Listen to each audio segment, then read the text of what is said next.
भगवद गीता के इस गहरे संदेश को समझना आज के समय में बहुत जरूरी है। हम सभी जिंदगी में कभी ना कभी इस सवाल से जूझते हैं कि खुशी क्यों नहीं मिल रही, शांति क्यों नहीं मिल रही। श्री कृष्ण का यह संदेश बिल्कुल साफ है।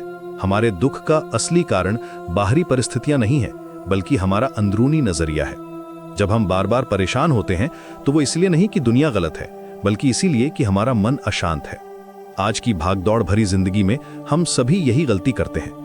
हमारा मन हमेशा इधर उधर भटकता रहता है, कभी भविष्य की चिंता, कभी अतीत का पछतावा, और इसी बेचैनी में हम असली खुशी को खो देते हैं। गीता में एक बहुत सुंदर बात कही गई है। इंसान का स्वभाव है कि वो हमेशा उसे देखता है जो उसके पास नहीं है। जो चीजें हमारे पास हैं उनकी कद्र नहीं करते। ये सच है ना। हमारे पास स्वास्थ्य है, परिवार है, छत है, लेकिन हम सोचते रहते हैं कि अगर ये मिल जाए, वो मिल जाए तो जिंदगी परफेक्ट हो जाएगी। लेकिन श्री कृष्ण कहते हैं कि यही सोच हमें दुखी बनाती है। जब तक हम अपने पास की चीजों को नहीं देखेंगे तब तक संतुष्टि नहीं मिलेगी। अब सवाल यह है कि फिर क्या करें। गीता का जवाब बहुत सिंपल है। अपना कर्म करो, फल की चिंता मत करो। यानी जो काम आपके हाथ में है उसे पूरी ईमानदारी से करिए, लेकिन रिजल्ट क्या आएगा इसकी चिंता में अपना प्रेजेंट मोमेंट बर्बाद मत करिए। यह कॉन्सेप्ट आज के टाइम में बहुत रेलेवेंट है।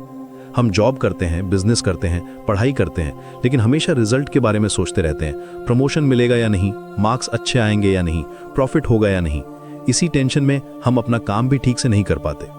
श्री कृष्ण कहते हैं तुम अपना बेस्ट एफर्ट दो, बाकी ईश्वर पर छोड़ दो। ये सरेंडर का मतलब ये नहीं है कि आप लेजी हो जाइए, बल्कि इसका मतलब है कि आप अपनी पूरी एनर्जी अपने काम में लगाइए, रिजल्ट की एंजाइटी में नहीं। जब हम इस तरह से जीना सीख जाते हैं तो एक अजीब सी शांति मिलती है, क्योंकि हमने अपना कंट्रोल सिर्फ उन चीजों पर रखा है जो वाकई हमारे हाथ में है। बाकी सब कुछ हमने हायर पावर को सरेंडर कर दिया है। यह फिलॉसफी सिर्फ स्पिरिचुअल बात नहीं है, यह प्रैक्टिकल विजडम है। आज के स्ट्रेस और एंजाइटी के युग में यह अप्रोच हमें मेंटल पीस दे सकती है। जब हम अपने कर्म पर फोकस करते हैं और रिजल्ट को लेकर ऑब्सेस्ड नहीं होते तो हमारा परफॉर्मेंस भी बेहतर होता है। गीता का यह संदेश हमें सिखाता है कि सच्ची खुशी एक्सटर्नल अचीवमेंट्स में नहीं, बल्कि इंटरनल पीस में है।